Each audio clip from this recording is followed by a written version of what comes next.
قادیانی یہ پنجاب کا بڑا علاقہ ہے۔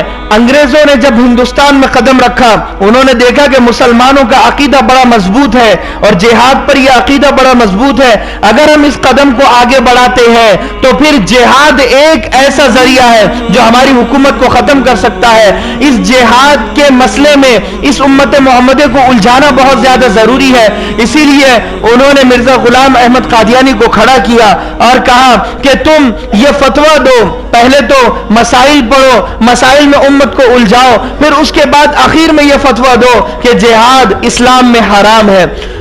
غلام احمد قادیانی نے ایسا ہی کیا، سب سے پہلے مجدد ہونے کا دعویٰ کیا، لوگ اس کے قریب آتے گئے، اس کے علم سے متاثر ہوتے گئے، اس نے لہٰذا جھوٹے جھوٹے دعوے کرنا شروع کیا کہ مجھے نبی صلی اللہ علیہ وسلم کا خواب دکھا، اللہ کے نبی صلی اللہ علیہ وسلم خواب میں مجھے سینے سے لگایا اور کہا کہ جو تجھ سے کتاب پڑھے گا وہ لہٰذا وہ تیری جماعت میں شامل ہو جائے گا۔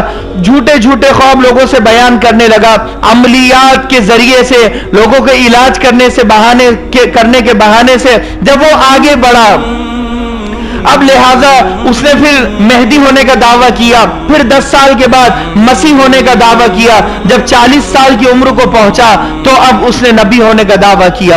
یاتی من بعدی اسمہ احمد، اس آیت پر پہلی مرتبہ دعویٰ کیا یہ میں ہوں، میرا نام احمد ہے، میرا نام بھی غلام احمد قادیانی ہے، تو لہذا اللہ کے نبی صلی اللہ علیہ وسلم نے مجھے نبوت تحفے میں دی ہے، نعوذ باللہ، نقل کفر نہ باشر۔ تو وہ کہنے لگا کہ میں ذلی نبی ہوں۔ ذلی نبی اسے کہتے ہیں کہ جو خیالوں میں نبی ہوتا ہے، جو پرچھائی میں نبی ہوتا ہے، جو پریکٹیکل میں نہیں ہوتا، جو وجود میں نہیں ہوتا۔ تو یہ کہنے لگا، اس نے ایک نیا دروازہ نکالا، کہا کہ خیالات والے نبی تو آتے جاتے رہیں گے، خیالات والے صحابہ تو آتے جاتے رہیں گے، خیالات والی شریعت تو آتے جاتی رہے گی، جیسے خواب نبوت کا 40واں حصہ ہے ایسے ہی خیالات نبوت کا 40واں حصہ، ایسے ہی نظریات نبوت کا 40واں حصہ۔ تو میں وہ نبی ہوں جو خیالی نبی ہوں، جو لہٰذا پرچھائی والا نبی ہو۔ اللہ کے نبی صلی اللہ علیہ وسلم نے خواب میں مجھے نبوت تحفے میں دی ہے۔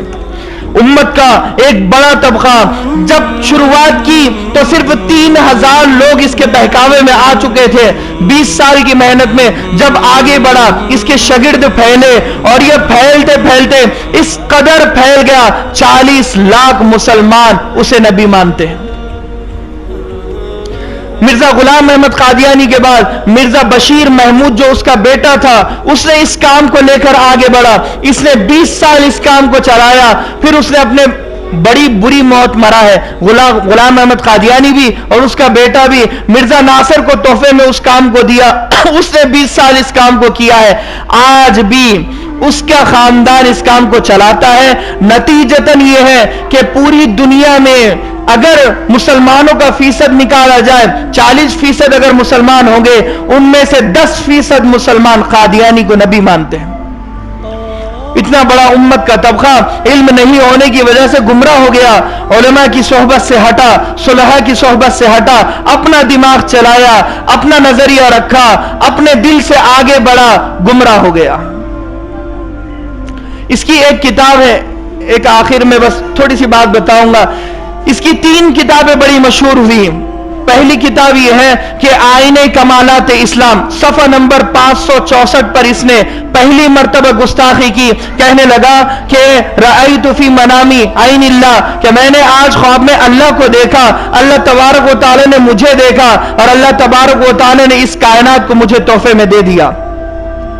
دوسرا دعویٰ اس نے کیا، یہ اس نے اپنی ایک کتاب لکھی، اس کتاب کے البشیر، اس کتاب میں صفحہ نمبر 17 پر اس نے یہ دعویٰ کیا۔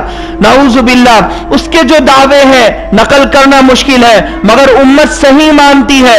کہنے لگا کہ میں نے خواب میں حضرت فاطمہ کی زیارت کی، حضرت فاطمہ نے مجھے اپنی گود میں اپنا سر رکھا اور یہ کہا کہ تو میری پشت سے ہے، تو میری اولاد سے ہے۔ کہ وہ بھی عالم تھا، وہ بھی پڑھا لکھا تھا، مگر جب امت کو بہکانے پر آیا تو امت بہکتی ہے۔ آج بھی کئی لوگ ہیں جو اللہ کے نبی صلی اللہ علیہ وسلم کے بعد بھی کسی اور کو نبی مانتے ہیں، گمراہ ہوتے ہیں۔ اس قدر گمراہی کا زمانہ اور دور ہے۔ پھر کہنے لگا کہ مکہ اور مدینہ کو تبدیل کر کے اللہ تبارک و تعالی نے قادیان کو مکہ اور مدینہ بنا دیا کہ اب وہاں حج قبول نہیں ہوگا، جو یہاں قادیان میں آئے گا اس کے 40 چکر لگائے گا اس کا حج قبول ہوگا۔ نبی کا روضہ اطہر کی زیارت پر اتنا ثواب نہیں ہے کہ جتنا میرے شہر کی زیارت پر ثواب ہے۔ 40 لاکھ لوگ گمراہ ہو گئے، اور آج بھی اگر پورے ایشیا کا اگر جائزہ اور سروے کیا جائے، انڈیا، پاکستان، بنگلہ دیش، اس کے علاوہ انڈونیشیا، ملیشیا، یہ جتنے بھی ایشیا کے ممالک ہیں ان میں تیزی سے قادیانی پھیل رہے ہیں، تیزی سے پھیل رہے ہیں۔